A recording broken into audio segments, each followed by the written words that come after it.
العالمين والصلاة والسلام على أشرف الأنبياء والمرسلين وعلى آله وصحبه أجمعين أما بعد فأعوذ بالله من الشيطان الرجيم قل لعبادي الذين آمنوا يقيموا الصلاة.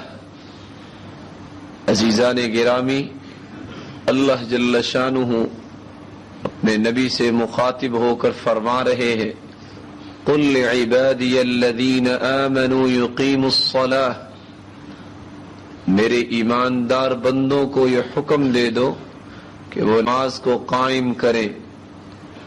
نماز ہر مسلمان پر فرض ہے اور ارکان اسلام میں سے ہے.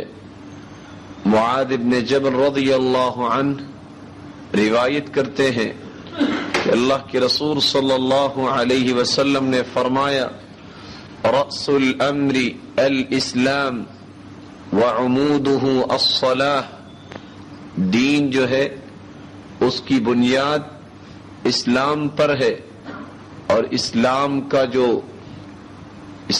کا جو خیمہ ہے اس کے ستون جو ہے وہ نماز ہے.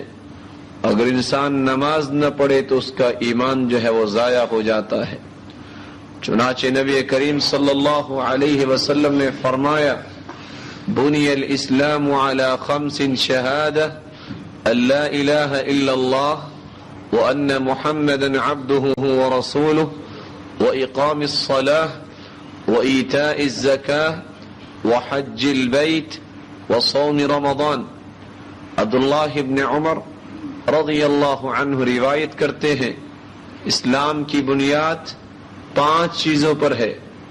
اس بات کی گواہی دینا کہ اللہ کے علاوہ کوئی معبود برحق نہیں اور محمد صلی اللہ علیہ وسلم اس کے بھیجے ہوئے سچے رسول ہیں.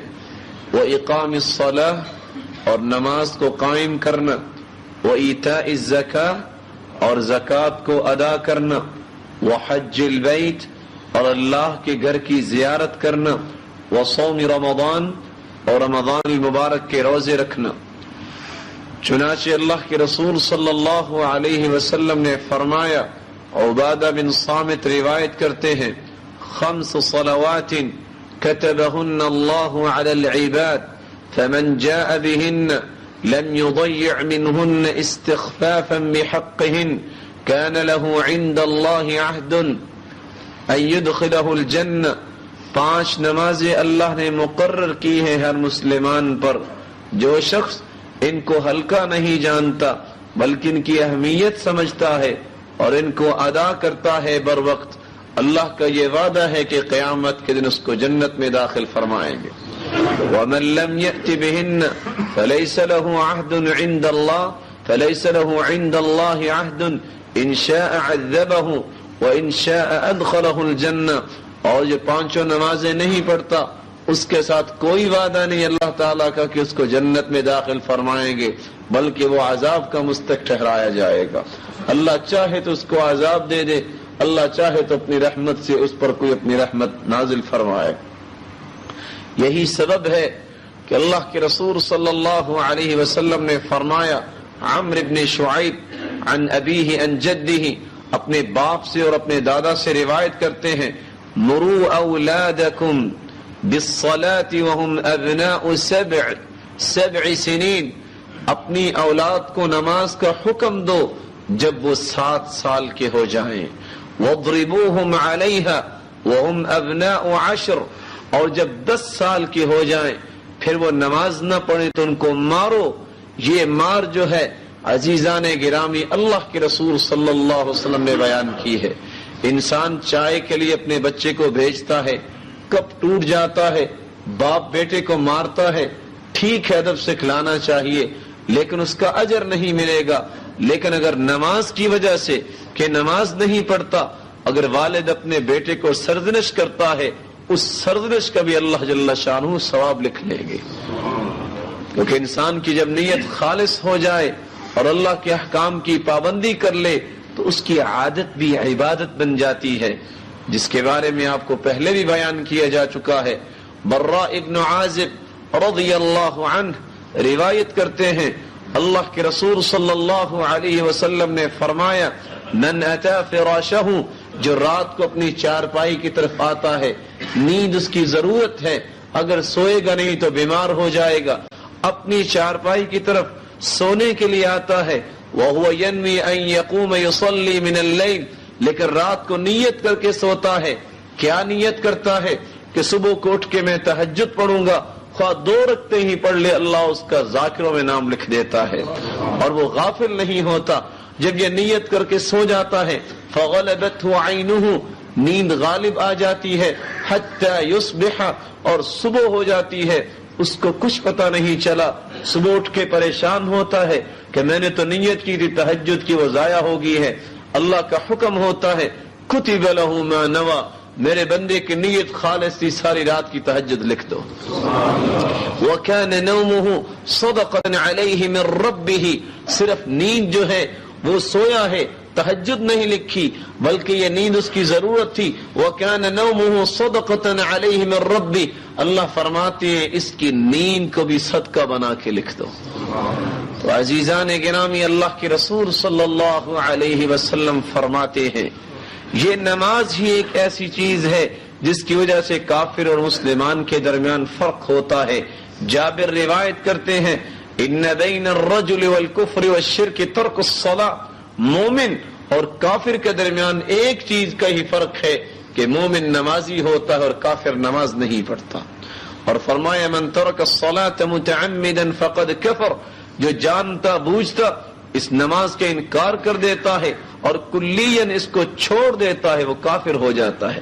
وفی روایت اخرى فقد خرج من الملت الاسلامیہ، وہ ملت اسلامیہ سے خارج ہو جاتا ہے۔ اور اللہ کے رسول صلی اللہ علیہ وسلم نے فرمایا اسی نماز کی بابت ان اول ما يحاسب به العبد من عمله يوم القيامة صلاته، قیامت کے دن سب سے پہلے بندے کا حساب نماز کا ہوگا۔ وَإِنْ صَلُحَتْ، اگر نماز اس کی درست نکل آئی، فَقَدْ أَفْلَحَ وَأَنْجَحَ، وہ کامیاب اور کامران ہو جائے گا۔ وَإِنْ فَسُدَتْ فَقَدْ خَابَ وَخَسِرَ، اگر نماز ہی اس کی صحیح نہ نکلی تو عزیزان گرامی وہاں نقصان اور خسارہ اس کے مقدر میں لکھا جائے گا۔ ابو ہریرہ رضی اللہ عنہ روایت کرتے ہیں اللہ کے رسول صلی اللہ علیہ وسلم نے فرمایا ارأیتم لو ان نہرا بباب احدکم یغتسل منه كل يوم 5 مرات هل يبقى من درنه شيء، ذرا مجھے بتلاؤ، ایک آدمی ہے، اس کے گھر کے سامنے اس کے دروازے پر نہر ہے، اگر نہر میں 5 مرتبہ غسل کرے کیا اس کے جسم پر میل کچل باقی رہے گی؟ قالوا لا يبقى من درنه شيء، یہ کیسے ممکن ہے کہ 5 مرتبہ غسل کرے اور پھر بھی اس کے جسم پر میل کچل رہے؟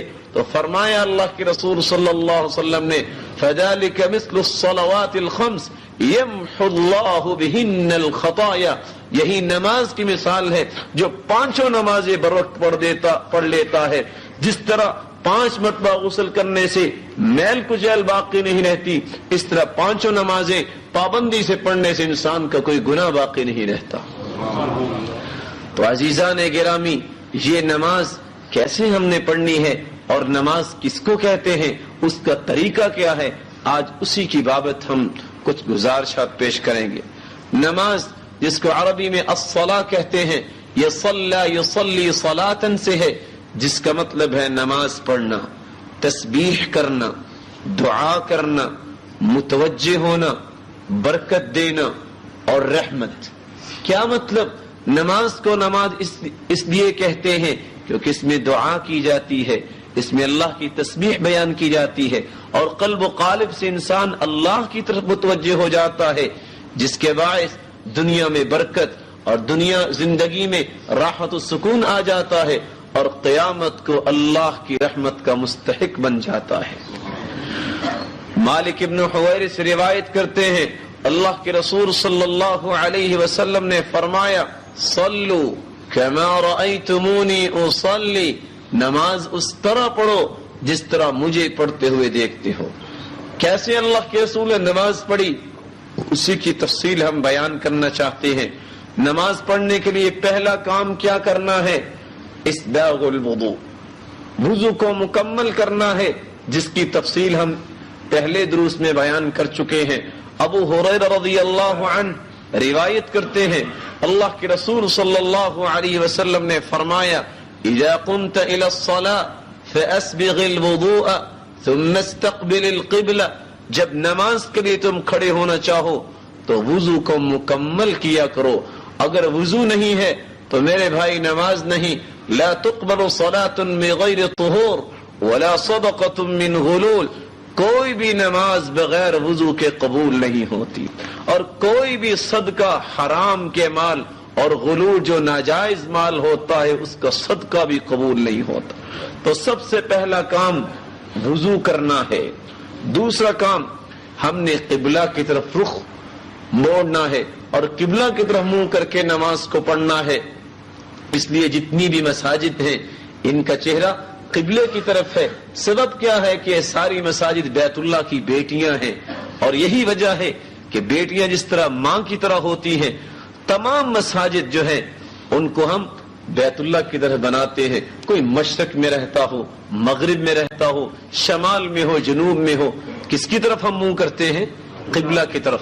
قرآن مجید میں اللہ جل شانہ فرماتے ہیں، وَحَيْثُ مَا كُنْتُمْ فَوَلُّوا وُجُوهَكُمْ شَطْرًا، تم جہاں بھی ہو تمہیں چہرہ کرنا ہے تو بیت اللہ کی طرف کرنا ہے۔ وضو مکمل کرنے کے بعد قبلہ کی طرف رخ کر کے ہم نے تیسری بات کا اہتمام کرنا ہے، وہ کیا ہے؟ الاہتمام بالسترہ، عموماً جس میں ہم غفلت کرتے ہیں، سترے کا اہتمام کرنا چاہیے۔ سترہ کس کو کہتے ہیں؟ اس رکاوٹ کو، اس حاجز کو کہ اللہ کے رسول صلی اللہ علیہ وسلم نے فرمایا، ابو سعید خدری روایت کرتے ہیں، اذا صلی احدکم فلیصلی الی سترۃ فلیدن منها، جب تم میں سے کوئی نماز پڑھنا چاہے تو آگے کوئی اوٹ بنا لے، کوئی سترہ رکھ لیا کرے اور سترے کے قریب ہو کر نماز پڑھا کرے۔ کیسا سترہ؟ کتنا قریب ہونا چاہیے؟ سہل ابن سعد رضی اللہ عنہ روایت کرتے ہیں، كان بين مصلى رسول الله صلی اللہ علیہ وسلم وبين الجدار ممر الشاة، اللہ کے رسول جہاں نماز پڑھتے تھے اور جہاں دیوار، چونکہ ان کا سترہ ہوتی تھی، دیوار اور اللہ کے رسول صلی اللہ علیہ وسلم کے سجدے کے درمیانی جو وقفہ ہوتا تھا، فاصلہ، وہ اتنا ہوتا جہاں سے بکری گزر جایا کرتی۔ اور سترہ کیسا ہونا چاہیے؟ کتنا اونچا ہونا چاہیے؟ غزوہ تبوک میں اللہ کے رسول صلی اللہ علیہ وسلم سے سوال کیا گیا، عائشہ رضی اللہ عنہا روایت کرتی ہیں، سئل رسول اللہ صلی اللہ علیہ وسلم عن سترۃ المصلی، نمازی کے سترے کے بارے میں سوال کیا گیا تو فرمایا، مثل موخرۃ الرحل، وفی روایت اخری مثل مؤخرۃ الرحل، جتنا کسی گدھے پر یا گھوڑے پر آپ نے دیکھا ہوا ہے، خچروں پر عموماً کجاوا رکھا جاتا ہے، اور کجاوے پر بیٹھنے کے لیے پیچھے جو لکڑی لگائی جاتی ہے جہاں ٹیک لگا کے انسان بیٹھتا ہے، اتنی اونچی لکڑی یا کوئی بھی چیز آپ ضرور رکھیں۔ کیوں؟ لا يقطع الشیطان علیہ صلاۃ، تاکہ آگے سے گزرنے کی وجہ سے نماز نہ ٹوٹنے پائے۔ لیکن عزیزان گرامی، عموماً ہم سے غفلت ہو جاتی ہے۔ صحابہ کرام رضوان اللہ علیہم اجمعین کا کیا طریقہ تھا؟ جب اذان ہو جاتی، کانوا یبتدرون الی السواری، ستونوں کے پیچھے آ جاتے، کیونکہ ستون کو سترہ بنا کے جو ہے وہ نماز پڑھا کرتے تھے، تاکہ بعض صحابہ اونٹ کو بٹھا کر نماز پڑھتے۔ اللہ کے رسول صلی اللہ علیہ وسلم نے صرف مسجد میں سترے کا اہتمام نہیں کیا، میدان میں جب عید پڑھائی اپنے نیزے کو سامنے گاڑ لیا اور فرمایا کہ سترے کے بغیر نماز نہ پڑھو، کیونکہ شیطان جو ہے نماز کو توڑ دیتا ہے، اور جو شخص جان بوجھ کر آگے سے گزرنا چاہتا ہے، اللہ کے رسول صلی اللہ علیہ وسلم نے فرمایا اگر اس کو پتہ چل جائے کہ کتنا گناہ ہے نمازی کے آگے سے گزرنے کا، لَأَن يَقِفَ 40، تو 40 دن یا مہینے یا سال کھڑا رہے اور کبھی بھی اس کے آگے سے نہ گزرے۔ یہی وجہ ہے کہ اللہ کے رسول صلی اللہ علیہ وسلم نے فرمایا اگر کوئی آگے سے گزرنا چاہے فَلْيَدْفَعْهُ فِي نَحْرِ، اس کے سینے پہ مارو، اس کو روکو، اگر نہیں باز آتا تو پھر اس کو زبردستی روکو، فَإِنَّمَا هُوَ شَيْطَانٌ، یہ شیطان کی پیروی کر رہا ہے، اور تمہاری نماز میں خلل ڈالنا چاہتا ہے۔ عزیزان گرامی، سترے کا اہتمام کرنا ہے۔ اس کے بعد تسویۃ الصفوف، چوتھا کام جو کرنا ہے صفوں کو سیدھا کرنا ہے۔ صفوں کو کیوں سیدھا کرنا ہے؟ انس رضی اللہ عنہ روایت کرتے ہیں اللہ کے رسول صلی اللہ علیہ وسلم نے فرمایا سووا صفوفکم، صفوں کو سیدھا کیا کرو، فإن تسویۃ الصفوف من تمام الصلاۃ، نماز مکمل ہی اس وقت ہوتی ہے جب صفیں سیدھی ہو جائیں۔ وفی روایت اخری فإن تسویۃ الصفوف من اقامت الصلاۃ، نماز کو قائم کرنے کا حکم ہے اور نماز قائم ہوتی ہی اس وقت ہے جب صفیں سیدھی ہو جائے۔ اور اللہ کے رسول صلی اللہ علیہ وسلم نے فرمایا اقیموا صفوفکم، اے صحابیوں، اے میرے ساتھیوں، صفوں کو قائم کیا کرو۔ کیسے قائم کیا کرو؟ فإنی اراکم من وراء ظہری، مسلم کی روایت ہے، یہ اللہ کے رسول کا معجزہ تھا، ختم نبوت جو دو کندھوں کے درمیان تھی اللہ کے رسول صلی اللہ علیہ وسلم کے جسم اطہر پر۔ جابر بن سمرہ روایت کرتے ہیں وہ مہر نبوت کیسی تھی؟ مثل بیضۃ حمام، جیسے کبوتری کا انڈا ہوتا ہے، دونوں کندھوں کے درمیان تھی۔ اللہ کے رسول اس میں سے پیچھے کی طرف بھی دیکھا کرتے تھے، یہ اللہ کے رسول کا معجزہ تھا۔ فرمایا میں تمہیں دیکھتا ہوں، صفیں سیدھی کیا کرو۔ چنانچہ صحابی کیا کہتے ہیں كان احدنا يلزق قدمه بقدم صاحبه ومنكبه بمنكب صاحبه، جب حکم آ گیا کہ صفوں کو سیدھا کرو، ہم میں سے ہر ساتھی اپنے ساتھی کے پاؤں کے ساتھ پاؤں اور کندھے کے ساتھ کندھا چپکا لیا کرتا تھا۔ اور عزیزان گرامی، اللہ کے رسول صلی اللہ علیہ وسلم نے فرمایا من وصل صفا وصلہ اللہ ومن قطع صفا قطعہ اللہ، جو صف کو ملا کے پاؤں کے ساتھ پاؤں ملا کر کھڑا ہوتا ہے اللہ کا تعلق اس سے جڑ جاتا ہے، اور جو صف کو توڑ دیتا ہے وہاں شیطان کھڑا ہوتا ہے اور اللہ کا تعلق بھی اس سے ٹوٹ جاتا ہے۔ اور اللہ کے رسول صلی اللہ علیہ وسلم نے فرمایا، جابر بن سمرہ روایت کرتے ہیں الا تصفون كما تصف الملائکۃ عند ربها، تم کیوں نہیں صفیں بناتے اس طرح جس طرح فرشتے اپنے رب کے سامنے صفیں بناتے ہیں؟ پوچھا گیا وکیف تصف الملائکۃ عند ربها، فرشتے کیسے صفیں بناتے ہیں؟ تو اللہ کے رسول صلی اللہ علیہ وسلم نے جواب دیا یتمون الصفوف الاول، پہلے وہ پہلی صفوں کو مکمل کرتے ہیں، ویتراصون فی الصف، اور آپس میں اس طرح مل کر کھڑے ہوتے ہیں جیسے چونا گچ کی ہوئی دیوار ہوتی ہے۔ اللہ ہم سب کو بھی ایسا کرنے کی توفیق عطا فرمائے۔ عزیزان گرامی، یہی نماز تو ایک ایسی چیز ہے جو مساوات کا سبق دیتی ہے۔ کوئی امیر ہو غریب ہو، ایک ہی صف میں کھڑا کر کے اللہ اس بات کی طرف توجہ دلانا چاہتا ہے کہ المسلمون تتکافأ دماؤہم، مسلمانوں تمہارے سب کے خون برابر ہیں، اگر کوئی عزت والا ہے تو اس کی ایک ہی وجہ ہے ان اکرمکم عند اللہ اتقاکم، جو جتنا زیادہ متقی ہو اتنا ہی زیادہ عزت والا ہے۔ مال و دولت یہ کوئی معیار نہیں ہے، اس لیے تمام کو ایک ہی صف میں ملا کر محبت پیدا کرنے کے لیے، آپس میں الفت اور مودت پیدا کرنے کے لیے حکم دیا کہ مل کر کھڑے ہو جاؤ۔ عزیزان گرامی، تسویۃ الصفوف کے بعد انسان چونکہ نیت کر کے آتا ہے، اب صفیں سیدھی ہوگی ہیں، آپ نے دل سے نیت کرنی ہے انما الاعمال بالنیات، اعمال کا دار و مدار نیتوں پر ہے۔ اگر نیت خالص ہو تو عمل قابل قبول ہے، اس میں برکت بھی آ جاتی ہے۔ اگر نیت خالص نہ ہو، دکھاوا مقصود ہو، شہرت مقصود ہو، تو عزیزان گرامی کھپنے کی بات ہے، اس کا کچھ فائدہ نہیں۔ صبح سے لے کر انسان شام تک محنت کرتا ہے، اگر مالک جو ہے اس کو اجرت دینے سے انکار کر دے تو ہم کیا کریں گے؟ قرآن کہتا ہے عاملۃ ناصبہ تصلی نارا حامیہ، کتنی ہی جانیں قیامت کو محنت کر کر کے تھک جانے والی ہوں گی لیکن جہنم میں چلی جائیں گی۔ سبب کیا ہے؟ نیت خالص نہیں ہوگی۔ مقصود یہ ہوا کہ لوگ مجھے کہے کہ نماز پڑھتا ہے، لوگ مجھے کہے کہ بڑا نیک ہے۔ اس لیے میرے بھائی ہر کام میں یہ نیت کیا کریں الہی ہماری قوت نہیں، ہماری نیت کو اپنی رضا کے لیے خالص فرما دیں۔ نیت کو خالص کرنا چاہیے، اور اللہ کے رسول صلی اللہ علیہ وسلم نے فرمایا معاذ بن جبل کو اخلص نیتک یکفیک القلیل من العمل، نیت کو خالص کر لو، تھوڑا عمل بھی تمہیں جنت میں لے جائے گا. یہ نیت کے خالص ہونے کا درجہ ہے. عزیزان گرامی، نیت کیسے کرنی ہے؟ زبان سے بول کر نیت نہ اللہ کے رسول نے کی ہے نہ صحابہ نے کی ہے. ان محل النیت القلب، اسی حدیث جو بخاری مسلم کی حدیث ہے، اسی کی شرح کرتے ہوئے علامہ ابن حجر اسقلانی جنہوں نے فتح الباری لکھی ہے، صحیح بخاری کی شرح لکھی ہے اور 852 کو فوت ہوئے ہیں، وہ کہتے ہیں ان محل النیت القلب، نیت کا مقام اور محل جو ہے وہ دل ہے. تو نیت کیسے کرنی چاہیے؟ دل سے انسان نیت کرے کہ اللہ میں تیری رضا کے لیے نماز پڑھنے لگا ہوں. اور انسان جب مسجد میں آتا ہے تو نیت ہوتی ہے تو آتا ہے، وگرنہ ویسے کیسے آتا ہے؟ تو بات یہ کر رہے تھے میرے بھائی، نیت کرنے کے بعد آپ نے تکبیر کہنی ہے. کیسے؟ اللہ کے رسول صلی اللہ علیہ وسلم نے ابو ہریرہ کو کیا حکم دیا؟ اذا قمت الى الصلاة، جب نماز کے لیے کھڑے ہونے لگو، فاسبغ الوضوء، وضو کو مکمل کرو، ثم استقبل القبلہ، پھر قبلہ کی طرف منہ کر لو، ثم کبر، پھر تکبیر کہو، اللہ اکبر. اللہ اکبر کہنا چاہیے.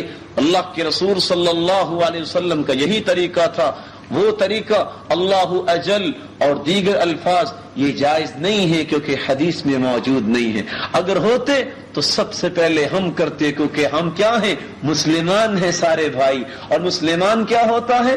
جب اللہ کا حکم آ جائے، نبی کا حکم آ جائے تو پھر اپنی مرضی نہیں کرتا، اللہ کے رسول کے پیچھے چلتا ہے.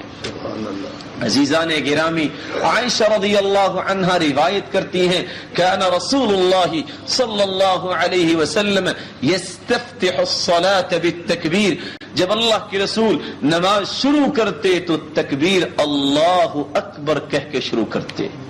تکبیر کہنے کے بعد ہم نے اگلا کیا کام کرنا ہے؟ رفع الیدین. رفع الیدین کا مطلب کیا ہے؟ دو ہاتھوں کو اٹھانا. کیوں اٹھانا ہے؟ کیونکہ ہم نے یہ وعدہ کیا ہے کلمہ پڑھ کے، لا الہ الا اللہ محمد الرسول اللہ. اللہ ہم نے مالک مانا ہے، خالق مانا ہے تو تجھے مانا ہے. اگر سچا نبی مانا ہے تو محمد صلی اللہ علیہ وسلم کو مانا ہے. لقد کان لکم فی رسول اللہ اسوۃ حسنہ، بہترین نمونہ ہے تو وہ کون ہے؟ محمد صلی اللہ علیہ وسلم. چنانچہ ابن عمر روایت کرتے ہیں کان رسول اللہ صلی اللہ علیہ وسلم یرفع یدیہ حذو منکبیہ، اللہ کے رسول صلی اللہ علیہ وسلم اپنے دونوں ہاتھوں کو اٹھاتے اپنے کندھوں کے برابر. کب؟ اذا افتتح الصلاة، جب نماز کو شروع کرتے.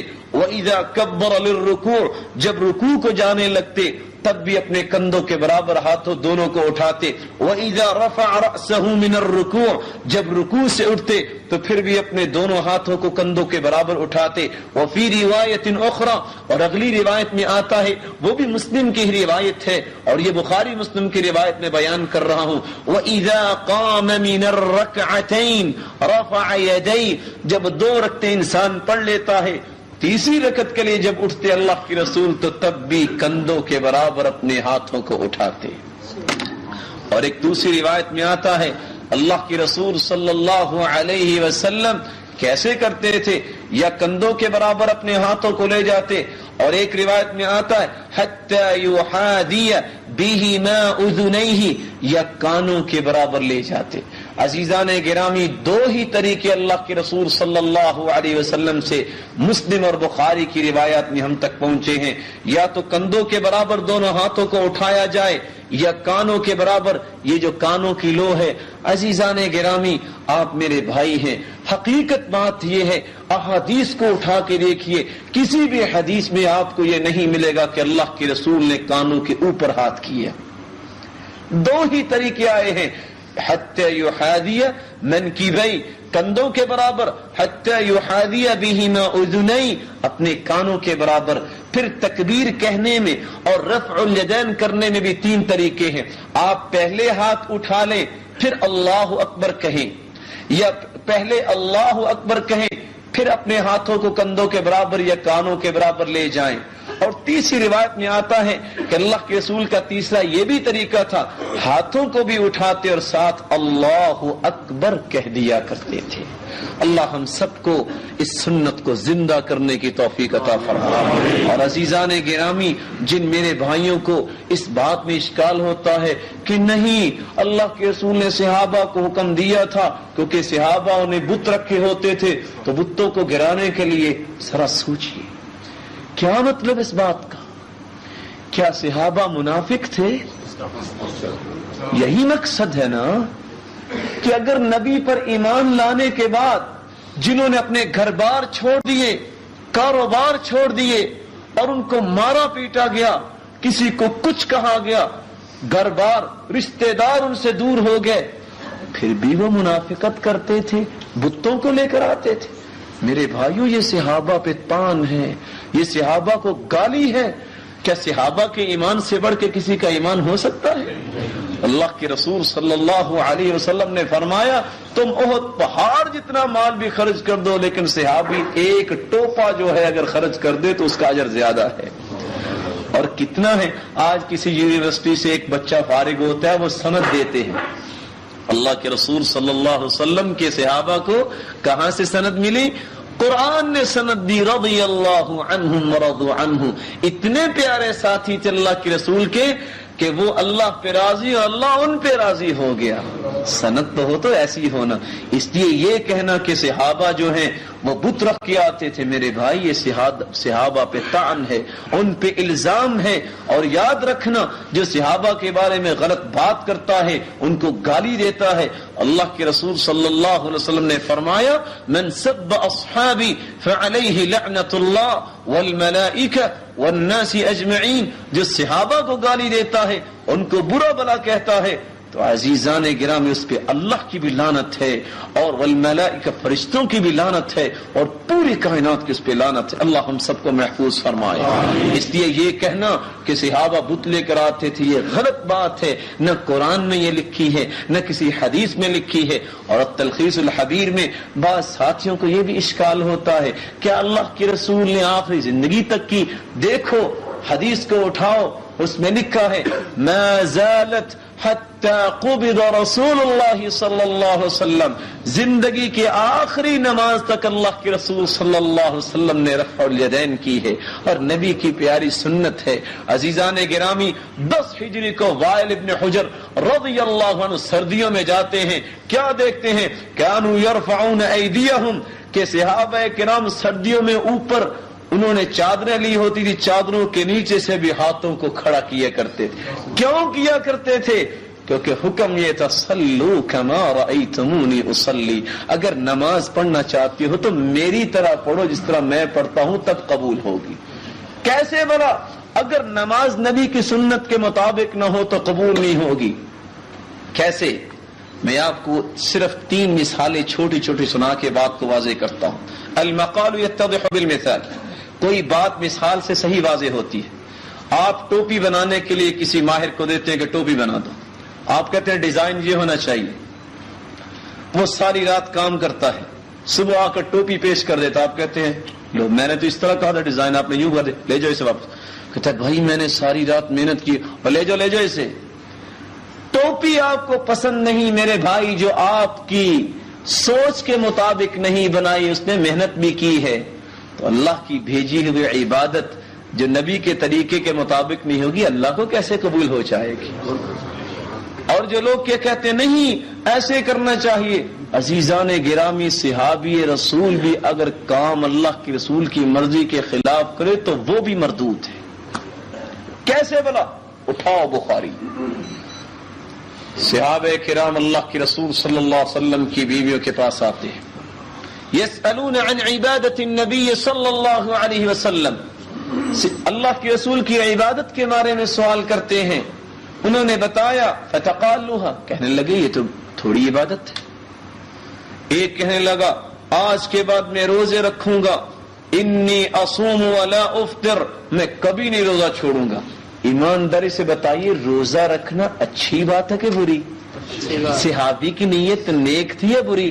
اور آپ جانتے ہیں ما من عبد يصوم يوما الا بعد الله بذلك اليوم وجهه عن النار 70 خريفا، جو ایک روزہ رکھ لیتا ہے قیامت کے دن جہنم سے 70 سال اس کے چہرے کو دور کر دیا جائے گا۔ ایک صحابی کہتا ہے میں آج کے بعد ساری رات تہجد ہی پڑھوں گا، سوؤں گا نہیں۔ ایمانداری سے بتانا اچھی نیت ہے کہ بری؟ صحابی نیت کر رہا ہے، اور اللہ کے رسول نے فرمایا افشوا السلام واطعموا الطعام وصلوا الارحام وصلوا باللیل والناس نیام، لوگوں سلام عام کیا کرو، لوگوں کو کھانا کھلایا کرو، صلہ رحمی کیا کرو، رشتہ داریوں کو جوڑا کرو اور تہجد پڑھا کرو۔ کیا ملے گا؟ تدخلون الجنت بسلام، تم سلامتی کے ساتھ جنت میں داخل ہو جاؤ گے۔ کتنا اچھا صحابی نے کام کیا۔ تیسرا کہتا ہے کہ میں آج کے بعد شادی نہیں کروں گا، دین کے لیے وقف ہو جاؤں گا۔ ایمانداری سے بتانا نیت خالص تھی کہ نہیں؟ کام اچھے تھے کہ نہیں؟ اللہ کے رسول صلی اللہ علیہ وسلم کو پتا چلا، غصے میں آ گئے، کہتے انی اخشاکم للہ واتقاکم لہ، میں زیادہ متقی ہوں، میں زیادہ ڈرنے والا ہوں۔ انی افطر واصوم، میں روزے رکھتا بھی ہوں، چھوڑتا بھی ہوں، میں رات کو تہجد پڑھتا بھی ہوں، سوتا بھی ہوں، میں نے شادیاں بھی کی ہیں، تم کہاں سے دین لے کے آگے ہو؟ من رغب عن سنتی فلیس منی، جو میری سنت سے اعراض کرے گا وہ میرے طریقے پہ نہیں ہے، وہ میری امت سے خارج ہے۔ عزیزان گرامی، مسلم کی روایت ہے، صحابہ میدان کارزار کی طرف جا رہے ہیں، حکم ہو گیا میدان جہاد میں قوت کی ضرورت ہے، روزہ افطار کر لو۔ بعض صحابیوں نے کہا ہمارے پاس قوت ہے، شوکت ہے، نجدت ہے، ہم تو نہیں افطار کرتے، ہم جہاد کا بھی اجر لینا چاہتے ہیں، روزے کا بھی اجر لینا چاہتے ہیں۔ نیت خالص تھی کہ نہیں؟ خالص تھی نا۔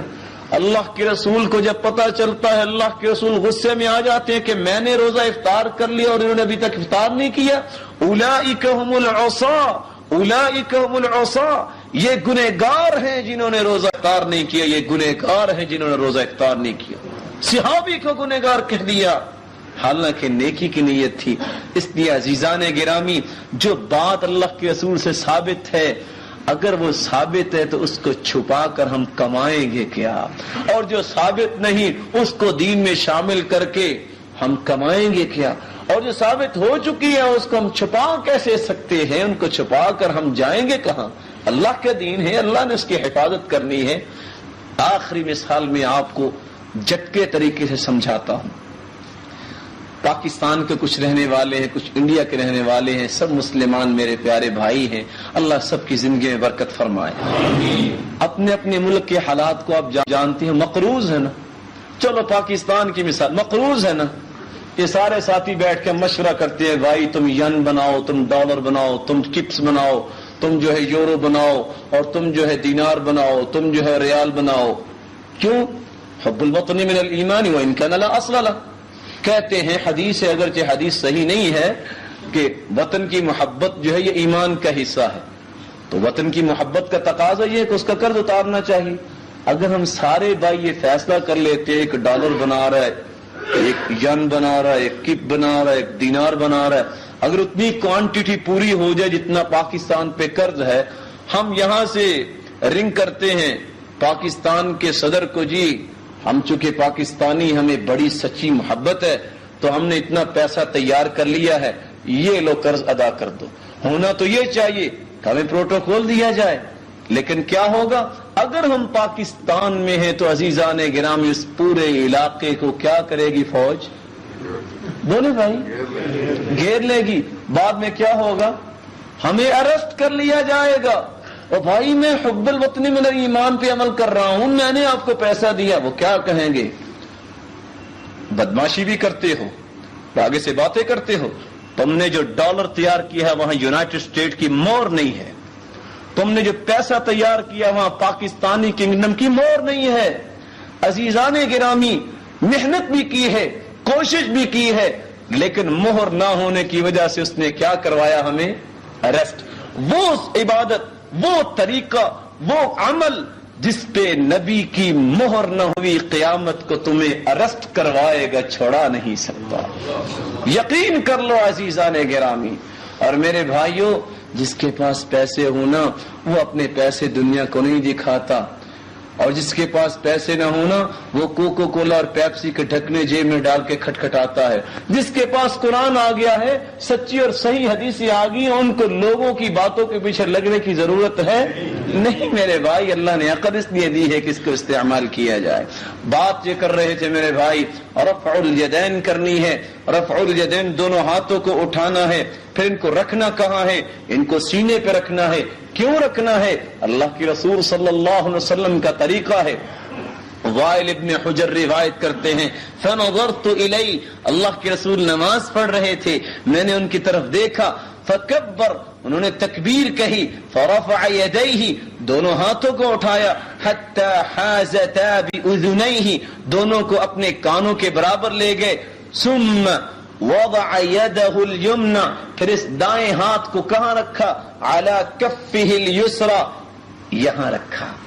اور دوسرا طریقہ والرسغ, جوڑ پر جوڑ رکھنا, والساعد, اور پورے بازو پہ بازو رکھنا. طاؤس روایت کرتے ہیں کان رسول اللہ صلی اللہ علیہ وسلم یضع یدہ الیمنی علی الیسری ثم یشدہما علی صدرہ, دونوں ہاتھوں کو دائیں کو بائیں پہ رکھتے اور دونوں کو سینے پہ مضبوطی سے رکھ لیتے. سینہ کہاں ہے؟ کون بتائے گا یہ سینہ کہاں ہے جی؟ سینہ یہاں ہوتا ہے کہ یہاں ہوتا ہے؟ کہوں جی کہاں سینہ ہوتا ہے؟ یہاں ہی ہوتا ہے نا. اور ایک بات بیان کر کے آگے چلاتا ہوں. حدیث میں اللہ کی رسول صلی اللہ علیہ وسلم فرماتے ہیں, ابو الدرداء روایت کرتے ہیں, ثلاث من خصال النبوة, تین چیزیں نبوت کی خصلتیں ہیں. وضع الیمین علی الشمال فی الصلاة, دائیں ہاتھ کو بائیں پر رکھنا یہ نبوت کی خصلت ہے. کون ساتھی تجربہ کر سکتا ہے؟ اسلام دین فطرت ہے, فطرت کے عین مطابق ہے, اور فطرت عقل بھی اس کو تسلیم کرتی ہے. میں آپ کو معذرت کے ساتھ کھڑا ہو کے چیک کروا دیتا ہوں, کسی کی بات نہ مانو میرے بھائی. اس حدیث پہ دیکھو, وضع الیمین علی الشمال فی الصلاة, اس بات میں کسی کا کوئی اختلاف نہیں.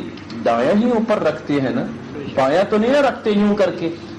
دایاں کب تک دایاں بائیں پہ رہے گا؟ جب آپ سینے پہ رکھیں تو ابھی دایاں ہے, جیسے جیسے نیچے جاتے جائیں گے اب اوپر کون سا ہے؟ بایاں اوپر آ رہا ہے نا, اب دایاں تو نیچے چلا گیا ہے. وضع الیمین علی الشمال فی الصلاة, یہ نبوت کی خصال میں سے ہے کہ دایاں اوپر ہو. یہ کہاں تک جائے تو دایاں اوپر رہتا ہے. یہاں میں نے رکھا ہے والساعد, بازو پر بازو یہاں ہے. جیسے جیسے آپ نیچے جاتے جائیں گے, اسلام دین فطرت ہے, تو خود بخود جو ہے وہ دایاں کہاں جائے گا؟ اوپر رہے گا کہ نیچے؟ تو انسان کی عقل بھی فیصلہ کرتی ہے کہ اللہ کے رسول کا جو فعل ہے وہ عقل کے مطابق ہے اور شریعت کا قانون ہے. اللہ ہم سب کو عمل کی توفیق عطا فرمائے. عزیزان گرامی, ہم نے سینے پہ ہاتھ رکھ لیے ہیں, اس کے بعد کیا کرنا ہے؟ الاستفتاح, ہم نے دعائے استفتاح پڑھنی ہے. دعائے استفتاح کس کو کہتے ہیں؟ ابو ہریرہ رضی اللہ تعالی عنہ روایت کرتے ہیں, میں نے اللہ کے رسول صلی اللہ علیہ وسلم کو دیکھا جب وہ تکبیر کہتے, فَإِذَا كَبَّرَ فِي الصَّلَاةِ, جب وہ نماز میں تکبیر کہتے, سَكَتَ هُنَيَّةً, کچھ دیر خاموش ہو جاتے, بین التکبیر والقراءہ, تکبیر اور قراءت کے درمیان. میں نے کہا یا رسول اللہ صلی اللہ علیہ وسلم, ارأیت سکوتک, میں نے دیکھا کہ آپ خاموش ہو جاتے ہیں, بین التکبیر والقراءۃ ما تقول, تکبیر اللہ اکبر کہہ کہ کچھ دیر خاموش رہتے ہیں, پھر الحمدللہ پڑھتے ہیں, کیا آپ پڑھتے ہیں؟ تو اللہ کے رسول صلی اللہ علیہ وسلم نے فرمایا میں یہ پڑھتا ہوں, اللہم باعد بینی وبین خطایای کما باعدت بین المشرق والمغرب, اللہم نقنی من الخطایا كما ينقى الثوب الأبيض من الدنس, اللهم اغسل خطاياي بالماء والثلج والبرد. اور ایک دوسری روایت میں آتا ہے, عائشہ رضی اللہ عنہا روایت کرتی ہیں کہ کان رسول اللہ صلی اللہ علیہ وسلم اذا استفتح الصلاة, جب نماز کو شروع کرتے تو یہ دعا پڑھتے تھے, سبحانک اللہم وبحمدک وتبارک اسمک وتعالی جدک ولا الہ غیرک. اور بھی دعائیں آتی ہیں, اتنی ہی کافی ہیں چونکہ کافی دیر ہو جائے گی اور نماز ابھی باقی ہے. اس کے بعد کیا کرنا ہے؟ ہم نے اعوذ باللہ پڑھنا ہے، کیونکہ ابو سعید خدری رضی اللہ عنہ فرماتے ہیں کان رسول اللہ صلی اللہ علیہ وسلم اذا قام من اللیل کبر، جب نماز کے لیے کھڑے ہوتے تو اللہ اکبر کہتے، پھر کیا کہتے؟ اعوذ باللہ السمیع العلیم من الشیطان الرجیم من ہمزہ ونفخہ ونفثہ، یہ کلمات کہتے، اعوذ باللہ من الشیطان الرجیم کہتے، اور اس کے بعد بسم اللہ پڑھتے، اور بسم اللہ کو آپ جہری بھی پڑھ سکتے ہیں، لیکن بہتر یہ ہے کہ اس کو آہستہ پڑھا جائے۔ کیوں؟ انس رضی اللہ تعالی عنہ فرماتے ہیں صلیت خلف رسول اللہ صلی اللہ علیہ وسلم وابی بکر وعمر وعثمان فلم اسمع احدا منهم يجهر بسم اللہ الرحمن الرحیم، میں نے اللہ کے رسول کے پیچھے بھی نماز پڑھی، ابو بکر کے پیچھے بھی پڑھی، عمر کے پیچھے بھی پڑھی، عثمان کے پیچھے بھی پڑھی، لیکن سارے بسم اللہ تو پڑھتے تھے لیکن اونچی آواز سے نہیں پڑھتے تھے۔ اس کے بعد ہم نے کیا کرنا ہے؟ الفاتحہ، سورۃ الفاتحہ پڑھنی ہے، کوئی امام ہو یا مقتدی ہو، ہر ایک کے لیے فاتحہ ضروری ہے۔ سبب کیا ہے؟ عبادہ بن صامت رضی اللہ تعالی عنہ روایت کرتے ہیں اللہ کے رسول صلی اللہ علیہ وسلم نے فرمایا لا صلاۃ لمن لم یقرأ بفاتحۃ الکتاب، جو سورۃ الفاتحہ نہیں پڑھتا اس کی نماز نہیں ہوتی۔ اور عبادہ بن صامت ہی روایت کرتے ہیں کننا صلینا خلف رسول اللہ صلی اللہ علیہ وسلم صلاۃ الفجر، ہم نے صبح کی نماز پڑھی، فقرأ رسول اللہ صلی اللہ علیہ وسلم، اللہ کے رسول نے قرات کی، فثقلت علیہ القراءة، قرات بھاری ہوگی، فلما انصرف، جب اللہ کے رسول نماز سے فارغ ہوئے کہتے ہیں لعلکم تقرؤون خلف امامکم، لگتا ہے تم امام کے پیچھے بھی پڑھتے رہتے ہو۔ قلنا حذن یا رسول اللہ، ہاں اللہ کے رسول ہم امام کے پیچھے بھی پڑھتے ہیں۔ فرمایا لا تفعلوا الا بفاتحة الكتاب، صرف سورۃ الفاتحہ امام کے پیچھے پڑھا کرو، فإنه لا صلاة لمن لم يقرأ بها، اور صورتیں جو امام پڑھتا ہے وہ نہیں پڑھنی چاہیے، صرف سورہ فاتحہ پڑھا کرو، کیونکہ اس کے بغیر نماز نہیں ہوتی۔ اور بخاری کی ہی روایت ہے، طلحہ بن عبداللہ روایت کرتے ہیں صلیت خلف ابن عباس رضی اللہ عنہ علی الجنازہ، میں نے ابن عباس کے پیچھے بھی پڑھی، انہوں نے جنازہ پڑھایا، فقرأ بفاتحۃ الکتاب، انہوں نے بھی سورۃ الفاتحہ پڑھی، وقال، اور کہنے لگے میں نے اس لیے سورۃ الفاتحہ کو بلند آواز سے پڑھا ہے لتعلموا انها سنہ، تاکہ تمہیں یقین ہو جائے کہ یہ نبی کی سنت ہے، اس کے بغیر نماز نہیں ہوتی۔ عزیزان گرامی، فاتحہ پڑھنے کے بعد ہم کوئی سورت بھی ساتھ ملا سکتے ہیں، کیونکہ اللہ کے رسول صلی اللہ علیہ وسلم کا یہی طریقہ تھا۔ ابو قتادہ روایت کرتے ہیں میں نے دیکھا کہ اللہ کے رسول صلی اللہ علیہ وسلم یقرأ فی الرکعتین الاولیین، پہلی دو رکعتوں میں کیا پڑھتے تھے؟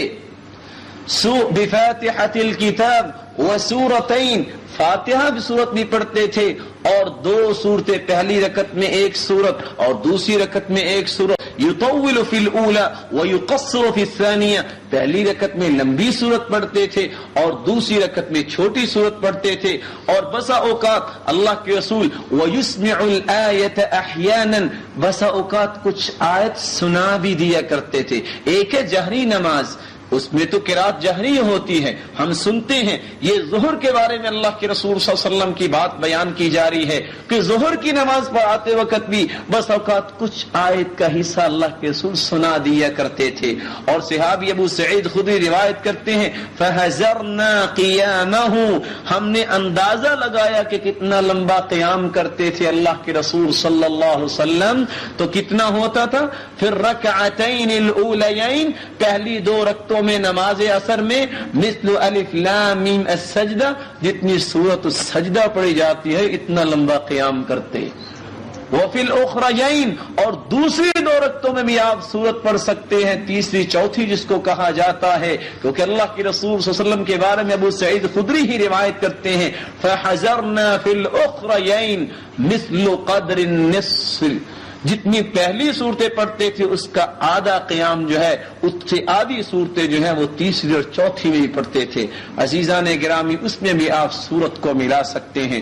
آپ نے قیام کو مکمل کیا، اب رکوع کرنا ہے۔ رکوع کرنے کے لیے کیا طریقہ ہے؟ سب سے پہلی بات، کان رسول اللہ صلی اللہ علیہ وسلم اذا قام، جب کھڑے ہوتے، یکبر حین یقوم، اس وقت بھی تکبیر کہتے جب کھڑے ہوتے، واذا رکع، جب رکوع کرتے تو پھر بھی اللہ اکبر کہہ کے رکوع میں چلے جائیں۔ رکوع کرتے وقت کیا کرنا ہے؟ اللہ کے رسول صلی اللہ علیہ وسلم کا طریقہ بیان کرتے ہوئے ابو حمید روایت کرتے ہیں، کان اذا رکع وضع یدیہ علی رکبتیہ، اپنے گھٹنوں پہ دونوں ہاتھ جما لیتے، وَكَأَنَّهُ قَابِضٌ عَلَيْهِمَا، فَتَجَافَ عَنْ جَنْبَيْهِ، اور اپنے بازوؤں کو اپنے پیٹ کے ساتھ نہ لگاتے بلکہ تھوڑا سا کھول کر جو ہے اپنے گھٹنوں پہ ہاتھ رکھتے۔ نبی کریم صلی اللہ علیہ وسلم کے ہاتھ گھٹنوں پر ہوتے تھے، اور عائشہ روایت کرتی ہیں، كَانَ إِذَا رَكَعَ لَمْ يُشْخِصْ رَأْسَهُ وَلَمْ يُصَوِّبْهُ وَلَكِنْ بَيْنَ ذَلِكَ، جب اس طرح گھٹنوں پہ ہاتھ رکھ کے کھڑے ہو جاتے تو اس میں تناؤ ہوتا، اور سر جو ہے نہ وہ کمر سے اوپر ہوتا نہ ہی نیچے ہوتا بلکہ بالکل برابر ہوتا۔ اگر اس پہ پانی کا پیالہ رکھ دیا جاتا تو وہ بھی مستقر رہتا، وہ بھی نیچے نہ گرتا۔ اور نبی کریم صلی اللہ علیہ وسلم نے رکوع کے بارے میں صحابی کو کیا حکم دیا؟ ثم ارکع حتی تطمئن راکعا، رکوع اتنے پیار سے کرو، اتنی تسلی سے کرو کہ تم مطمئن ہو جاؤ کہ میں نے رکوع کر لیا ہے۔ رکوع میں اپنے دعائیں کون سی پڑھنی ہے؟ حذیفہ رضی اللہ تعالی عنہ روایت کرتے ہیں کہ میں نے سنا، سمعت رسول اللہ صلی اللہ علیہ وسلم یقول فی رکوعی، رکوع میں یہ دعا پڑھتے تھے، سبحان ربی العظیم 3 مرات، یہ 3 مرتبہ پڑھا کرتے تھے۔ دوسری دعا کون سی پڑھنا چاہتے ہیں آپ؟ بخاری کی روایت ہے، عائشہ رضی اللہ عنہا روایت کرتی ہیں، کان یکثر ان یقول فی رکوعہ وسجودہ، اللہ کے رسول اپنے رکوع میں اکثر یہ دعا پڑھا کرتے تھے، سبحانک اللہم ربنا وبحمدک اللہم اغفر لی۔ اور ایک دوسری روایت میں عائشہ فرماتی ہیں کہ تیسری دعا اللہ کے رسول یہ بھی پڑھا کرتے تھے، سبوح قدوس رب الملائکۃ والروح۔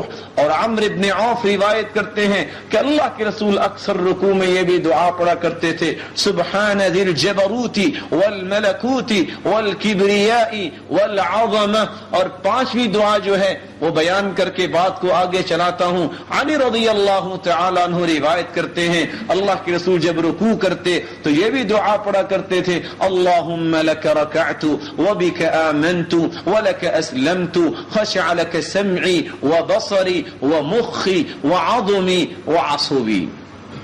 رکوع کی دعائیں پوری ہوئی، اس کے بعد آپ نے سمع اللہ لمن حمدہ کہنا ہے۔ کیوں؟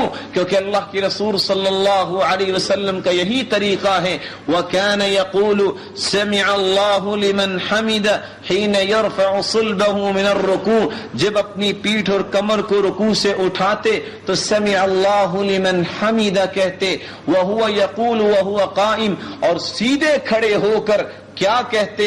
ربنا لک الحمد۔ ایک روایت میں یہ آیا ہے، آپ ربنا ولک الحمد یہ بھی کہہ سکتے ہیں، یہ بھی مسلم کی روایت ہے۔ آپ یہ بھی کہہ سکتے ہیں اللہم ربنا لک الحمد، کیونکہ یہ بھی مسلم کی روایت ہے۔ اور چوتھا طریقہ جو اللہ کے رسول کا ہے، اللہم ربنا ولک الحمد۔ ان چاروں طریقوں سے جو بھی آسان لگے آپ کر سکتے ہیں، کیونکہ چاروں ہی اللہ کے رسول کی صحیح احادیث ہم تک پہنچی ہیں۔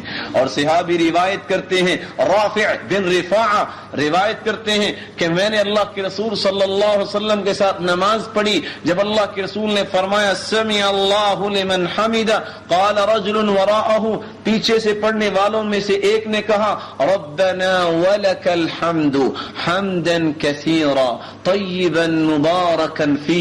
اتنے الفاظ کہے، اللہ کے رسول نماز سے فارغ ہوئے، کہتے ہیں من المتکلم، کس نے اونچی آواز سے یہ کلمات کہتے؟ قلت انا یا رسول اللہ، میں نے کہا اللہ اللہ کے رسول میں نے یہ کلمات کہتے.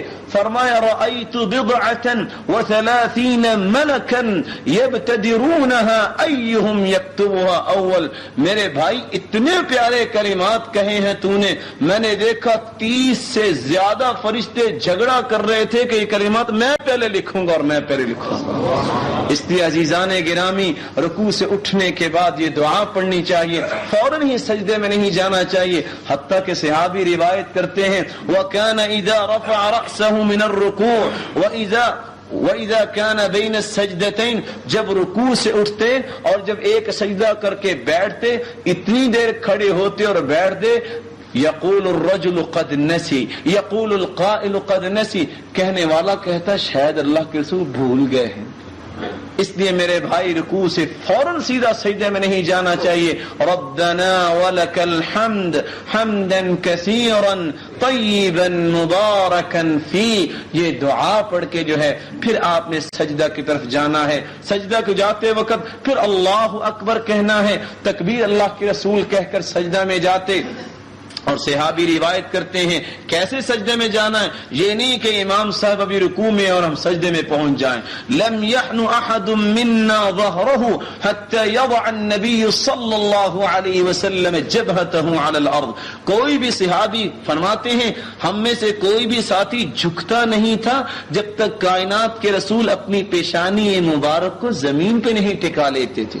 اور جو امام سے پہلے آمین کہتا ہے, جو امام سے پہلے رکوع کرتا ہے, جو امام سے پہلے سجدہ کرتا ہے, پتہ اس کے بارے میں اللہ کے رسول نے کیا فرمایا, انما جعل الامام لیؤتم بہ, امام تو بنایا ہی اس لیے گیا ہے کہ اس کی اطاعت کی جائے. اگر اس کے پیچھے نہیں چلنا تو پھر امام کے پیچھے کھڑے ہونے کی ضرورت نہیں ہے. فرمایا ان یجعل صورته صورت حمار, کہ اللہ کو اتنی ناراضگی آتی اللہ اس کی شکل کو گدھے کی شکل بنا دے. اس لیے امام سے سبقت نہیں کرنی چاہیے, امام کے پیچھے پیچھے رہنا چاہیے. سجدے میں آپ چلے گئے ہیں, کیسے سجدہ کرنا ہے. ابن عباس روایت کرتے ہیں اللہ کے رسول صلی اللہ علیہ وسلم نے فرمایا امرت ان اسجد علی 7 اعظم, مجھے حکم دیا گیا ہے کہ میں 7 ہڈیوں پہ سجدہ کروں. فاشار الى جبهته على الجبهه واشار الى انفه, ایک پیشانی اور اس کے ساتھ ناک بھی آ جائے گا جس کی طرف اشارہ اللہ کے رسول نے کیا.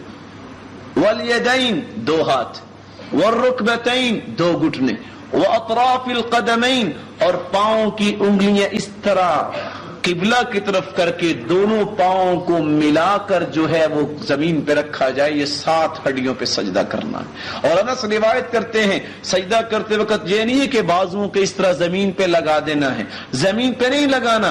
اعتدلوا فی السجود, سجدوں میں اعتدال کرو. کیسے؟ ولا يبسط احدكم ذراعيه انبساط الكلب, اور اپنے بازوؤں کو اس طرح زمین کے ساتھ نہ بچھایا کرو جس طرح کتا بچھاتا ہے. اس لیے بازوؤں کو یوں کھڑا کر کے رکھنا چاہیے, اور یہی اللہ کے رسول صلی اللہ علیہ وسلم کا طریقہ تھا. اور عزیزان گرامی, سجدہ اتنی پیاری چیز ہے. اقرب ما یکون العبد من رحمت ربہ وہو ساجد, سب سے قریب بندہ اس وقت اللہ کی ہوتا ہے جب سجدے کی حالت میں ہوتا ہے. اس لیے کثرت سے دعائیں مانگنی چاہیے. اللہ ہم سب کو توفیق عطا فرمائے. ایک سجدہ مکمل ہوا ہے, سجدے سے آپ سر اٹھاتے ہیں اللہ اکبر کہہ کے, اور پھر بیٹھنا ہے تو کیسے بیٹھنا ہے. اللہ کے رسول صلی اللہ علیہ وسلم نے 3 طریقے ہم تک پہنچائے ہیں. صحابی روایت کرتے ہیں کان یضع یدیہ علی رکبتیہ, دونوں ہاتھوں کو اپنے گھٹنوں پر رکھتے. ویضع یدہ الیمنی علی فخذہ الیمنی ویدہ الیسری علی فخذہ الیسری, دونوں کو اپنی رانوں پہ بھی رکھ سکتے ہیں. بس اوقات انسان تھکا ہوتا ہے تو اسلام نے اس کی بھی جو ہے نا وہ آسانی کی ہے کہ اگر آپ اس طرح نہیں رکھ سکتے تو دونوں کو یہاں بھی رکھ سکتے ہیں. اور تیسرا طریقہ یہ ہے کہ اس کو تو آپ یہاں رکھیں. وَيُلْقِمُ كَفَّهُ الْيُسْرَى, اس کے ساتھ اشارہ کریں یہ اپنے ران پہ رکھ سکتے ہیں, اور یہ جو ہے یہ اپنے گھٹنے پہ رکھیں گے. اور رکھنے کے بعد اپنے دعا کون سی پڑھنی ہے؟ 2 دعائیں اللہ کے رسول سے ہم تک پہنچی ہیں. صحابی روایت کرتے ہیں کہ اللہ کے رسول صلی اللہ علیہ وسلم ما بین السجدتین, 2 سجدوں کے درمیان یہ دعا پڑھا کرتے تھے. رب اغفر لی رب اغفر لی، یہ 2 مرتبہ کہتے. اور دوسری روایت جو ہے ابن عباس رضی اللہ تعالیٰ عنہ روایت کرتے ہیں کہ اللہ کے رسول یہ بھی دعا پڑھا کرتے تھے، اللہم اغفر لی وارحمنی وارزقنی وعافنی واجبرنی وارفعنی. اس کے الفاظ آپ نے شاید کچھ اور طرح یاد کیے ہوں، جو حدیث ہے وہ اس طرح ہے جو میں نے آپ کو کوٹ کر دی ہے. دوبارہ سجدے میں جاتے ہیں، اسی طرح آپ نے سجدہ کرنا ہے، لیکن سجدے میں دعائیں کون سی پڑھنی ہے؟ عزیزان گرامی، سجدے میں اللہ کے رسول یہ کہا کرتے تھے، حذیفہ روایت کرتے ہیں سبحان ربی الاعلی 3 مرتبہ کہتے. اور دوسری دعا وہی جو رکوع میں ہم نے بیان کی ہے، سبوح قدوس رب الملائکۃ والروح. اور تیسری دعا وہ سجدے میں بھی اللہ کے رسول پڑھتے تھے، سبحانک اللہم ربنا وبحمدک اللہم اغفر لی. اور چوتھی دعا جو ہے وہ اللہ کے رسول صلی اللہ علیہ وسلم کے بارے میں عائشہ نقل کرتی ہیں کہ وہ یہ دعا پڑھتے تھے، اللہم انی اعوذ برضاک من سخطک وبمعافاتک من عقوبتک وبک منک لا احصی ثناء علیک انت کما اثنیت علی نفسک. اور علی رضی اللہ تعالی عنہ روایت کرتے ہیں کہ وہ یہ دعا پڑھا کرتے تھے، اللہم لک سجدت وبک آمنت ولک اسلمت سجد وجہی للذی خلقہ وصورہ وشق سمعہ وبصرہ وبحولہ وقوتہ فتبارک اللہ احسن الخالقین. اور ابو ہریرہ روایت کرتے ہیں کہ اللہ کے رسول یہ بھی دعا مانگا کرتے تھے، اللہم اغفر لی ذنبی کلہ دقہ وجلہ اولہ وآخرہ سرہ وعلانیتہ. یہ پہلے سجدے میں بھی اور دوسرے سجدے میں بھی آپ نے دعا مانگنی ہے. عزیزان گرامی، دوسری رکعت میں اٹھنے کے لیے ایک بات بیان کر کے بات کو آگے چلاتا ہوں، وہ کیا ہے؟ دوسرے سجدے سے اٹھ کے سیدھا کھڑے نہیں ہو جانا، کیونکہ صحابی روایت کرتے ہیں مالک ابن حویرث فَإِذَا كَانَ فِي وِتْرٍ مِّن صَلَاتِ لَمْ يَنْهَضْ حَتَّى يَسْتَوِيَ قَاعِدًا. جب دوسری رکعت کے لیے اٹھنے لگتے یا چوتھی رکعت کے لیے اٹھنے لگتے تو اللہ کے رسول کا یہ طریقہ تھا، تسلی کے ساتھ بیٹھ جاتے، بیٹھنے کے بعد پھر اٹھا کرتے تھے.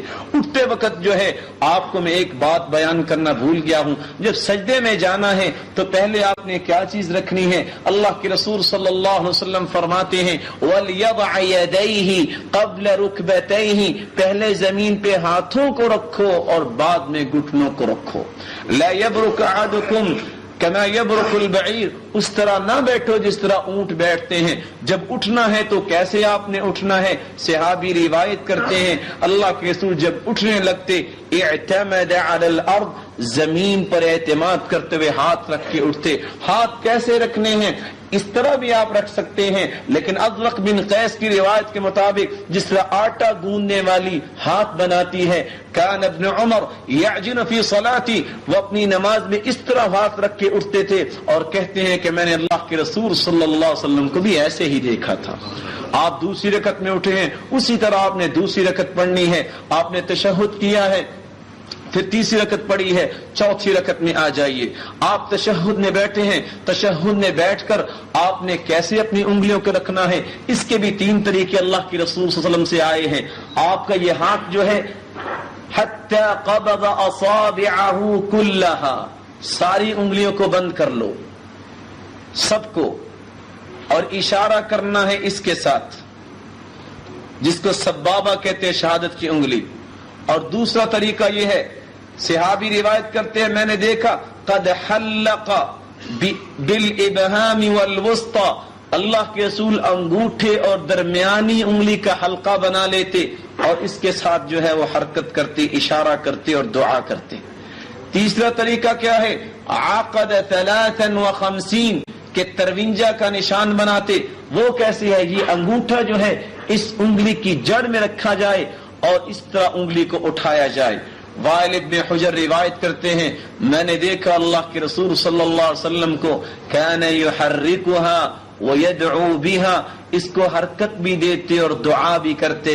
اور ابو الزبیر روایت کرتے ہیں کہ جب اللہ کے رسول تشہد میں بیٹھتے تو ان کی نظر جو تھی کان لا یجاوز بصرہ اشارتا، یہ جو اشارہ ہوتا اس سے تجاوز نہ کرتی بلکہ اس پر نظر ہوتی، کیونکہ اللہ کے رسول کا طریقہ یہی ہمارے لیے قابل قبول ہے، اسی کے مطابق ہی نماز پڑھیں گے تو ہماری نماز قبول ہوگی۔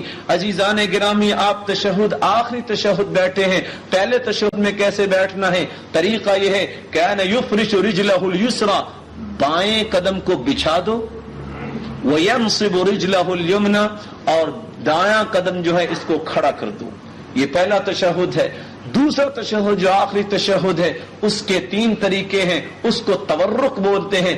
حمید الساعدی روایت کرتے ہیں اللہ کے رسول صلی اللہ علیہ وسلم جب تشہد آخری میں بیٹھتے فَإِذَا كان في الركعة الآخرة، جب آخری رکعت میں ہوتے قدم رجله اليسرى، بائیں قدم کو اپنے نیچے سے لے جاتے، ونصب الاخرى، اور دوسرے کو کھڑا کر دیتے، وقعد على مقعدته، یہ پاؤں جو ہے نیچے سے اپنے پیٹھ کے نیچے کر کے اس پاؤں کو اس طرح کھڑا کیا جائے اور اپنی پیٹھ پہ بیٹھا جائے۔ اور دوسرا طریقہ یہ ہے فَإِذَا كَانَ فِي الرَّابِعَةِ أَفْضَأَ بِوَرِكِهِ الْيُسْرَى، تو پھر اپنے اس پاؤں کو لٹا دیتے، فَأَخْرَجَ رِجْلَيْهِ مِن نَاحِيَةٍ وَاحِدَةٍ، اگر انسان کی قوت نہیں ہے کہ قدموں پہ بوجھ ڈال سکے تو دونوں پاؤں کو ایک طرف سے نکالنا، یہ بھی اللہ کے رسول کا طریقہ ہے۔ اور تیسرا طریقہ کیا ہے؟ اللہ کے رسول صلی اللہ علیہ وسلم کان اذا جلس، جب وہ بیٹھتے تو کیا کرتے؟ جعل رجلہ قدمہ الیسریٰ، اپنے بائیں قدم کو بین فخذہ وساقی، اپنی ران اور پنڈلی کے درمیان رکھتے، اور جو دوسرا قدم جو ہے وہ فرش قدمہ الیمنی، اس کو بھی اس طرح لٹا دیتے۔ اور آپ نے دیکھا ہے کہ بعض کی قوت ہوتی ہے وہ اس طرح کرتے ہیں، بعض لٹا کے دونوں کو باہر نکال لیتے ہیں۔ تو یہ سارے طریقے اللہ کے رسول نے آسانی کے لیے بیان کیے ہیں۔ آپ تشہد میں بیٹھے ہیں، پہلی دعا کون سی پڑھنی ہے؟ عبداللہ ابن مسعود رضی اللہ تعالیٰ عنہ فرماتے ہیں اللہ کے رسول صلی اللہ علیہ وسلم نے ہمیں سکھلایا کہ آپ یہ کہا کریں التحیات للہ والصلوات والطیبات السلام علیک ایہا النبی ورحمۃ اللہ وبرکاتہ السلام علینا وعلی عباد اللہ الصالحین۔ اور دوسری دعا کون سی پڑھنی ہے؟ اسی روایت میں اللہ کے رسول نے فرمایا اشہد ان لا الہ الا اللہ واشہد ان محمد عبدہ ورسولہ، اور روایت کے آخری لفظ یہ ہیں ثم یتخیر من المسألة ما شاء، اس کے بعد پھر جو چاہو اللہ سے دعا مانگ لو۔ کعب ابن عجرہ فرماتے ہیں میں نے سوال کیا اللہ کے رسول سلام کا تو پتہ چل گیا ہے کہ کیسے سلام کہنا ہے، آپ پہ درود کیسے پڑھے ہم؟ تو اللہ کے رسول صلی اللہ علیہ وسلم نے فرمایا قولو، اگر درود پڑھنا چاہتے ہو تو یہ کہا کرو اللہم صلی علی محمد وعلی آل محمد کما صلیت علی ابراہیم وعلی آل ابراہیم انکا حمید مجید، اللہم بارک علی محمد وعلی آل محمد کما بارکت علی ابراہیم وعلی آل ابراہیم انکا حمید مجید۔ ابو بکر روایت کرتے ہیں میں نے اللہ کے رسول سے کہا علمنی دعاء ادعو به، مجھے ایک ایسی دعا سکھلائیے جو میں نماز میں پڑھا کروں۔ تو اللہ کے رسول نے کیا سکھلائی؟ تم یہ کہا کرو نماز کے اندر اللہم انی ظلمت نفسی ظلما کثیرا ولا یغفر الذنوب الا انت فاغفر لی مغفرۃ من عندک، اس دعا کو اللہ کے رسول نے سکھلایا۔ اور عائشہ رضی اللہ تعالی عنہا روایت کرتی ہیں کہ اللہ کے رسول صلی اللہ علیہ وسلم اکثر یہ نماز میں پڑھا کرتے تھے اللہم انی اعوذ بک اللهم إني أعوذ بك من عذاب القبر ومن عذاب جهنم ومن فتنة المسيح الدجال ومن فتنة المحيا والممات اللهم إني أعوذ بك من المأثم والمغرم۔ صحابی سوال کرتے ہیں اللہ کے رسول آپ مغرم جو ہے چٹی قرضہ جو ہے اس سے زیادہ پناہ کیوں مانگتے ہیں؟ اللہ کے رسول نے فرمایا میرے بھائی تمہیں کیا پتا ہے ان العبد اذا غرم فحدث فكذب ووعد فاخلف، جب انسان مقروض ہو جائے، جب اس پہ چٹی پڑ جائے، بات بات پہ جھوٹ بولتا ہے، وعدہ جب کرتا ہے تو کبھی بھی پورا نہیں کرتا. اس لیے میں زیادہ سے زیادہ یہ دعا کرتا ہوں اللہ مجھے مقروض نہ کرنا. میری بھی دعا ہے کہ اللہ ہم سب کو قرض سے بچائے اور جن پر قرض ہے اللہ ان کا فوری جو ہے نا وہ ادا فرمائے. عزیزان گرامی، اگلی روایت بیان کر کے سلام پھیرتے ہیں. وہ کیا ہے کہ اللہ کے رسول یہ بھی کہا کرتے تھے اللہم اغفر لی ذنبی ما قدمت وما اخرت وما اسررت وما اعلنت وما اسرفت وما انت اعلم به مني انت المقدم وانت المؤخر لا الہ الا انت. یہ دعا پڑھنے کے بعد اور بھی دعائیں ہیں لیکن وقت کافی ہو چکا ہے. اللہ کے رسول سلام پھیرتے تھے. کیسے سلام پھیرتے تھے؟ صحابی جابر روایت کرتے ہیں کہ جب ہم اللہ کے رسول کے ساتھ نماز پڑھتے وہ کہتے ہیں السلام علیکم ورحمۃ اللہ، السلام علیکم ورحمۃ اللہ. اور علقمہ بن وائل کی روایت جس کو امام البانی نے بھی صحیح کہا ہے کہ اللہ کے رسول بسا اوقات اس طرح سلام کہتے کان یسلم عن یمینہ، جب دائیں طرف سلام پھیرتے تو یہ کہتے السلام علیکم ورحمۃ اللہ وبرکاتہ، وعن شمالہ جب ادھر سلام پھیرتے تو کہتے السلام علیکم ورحمۃ اللہ. سلام جب پھیر لیا ہے پھر کیا کرنا ہے؟ آپ تھک تو نہیں گئے میرے بھائی؟ نہیں، صرف دعائیں چند رہ گئی ہیں، بات ختم ہوگی. تھک تو نہیں گئے؟ اللہ آپ کو قوت عنایت فرمائے. ابن عباس فرماتے ہیں كنا نعرف انقضاء صلاة رسول اللہ صلی اللہ علیہ وسلم بالتکبیر. سلام پھیرنے کے بعد سب سے پہلی بات اللہ کے رسول کرتے اللہ اکبر. اور ابو سعید جو ابن عباس کے غلام ہیں وہ کہتے ہیں ان رفع الصوت بالتكبير في عهد رسول الله حين ينصرف الناس من المكتوبة على عهد رسول الله صلى الله عليه وسلم. اللہ اکبر صحابہ اونچی آواز میں اللہ کے رسول کے زمانے میں کہتے ہیں. اس کے بعد کیا کرنا ہے؟ اس کے بعد عموماً کیا ہوتا ہے؟ ہم فوری اٹھ جاتے ہیں، کچھ بھی نہیں کرتے. حالانکہ اللہ کے رسول کا فرمان ہے والملائکۃ یصلون علی احدکم ما دام فی مجلسہ الذی صلی فیہ. جب بندہ اپنی جگہ پہ بیٹھا رہے جہاں اس نے نماز پڑھی ہے، فرشتے مقرر ہو جاتے ہیں دعا کرنے کے لیے.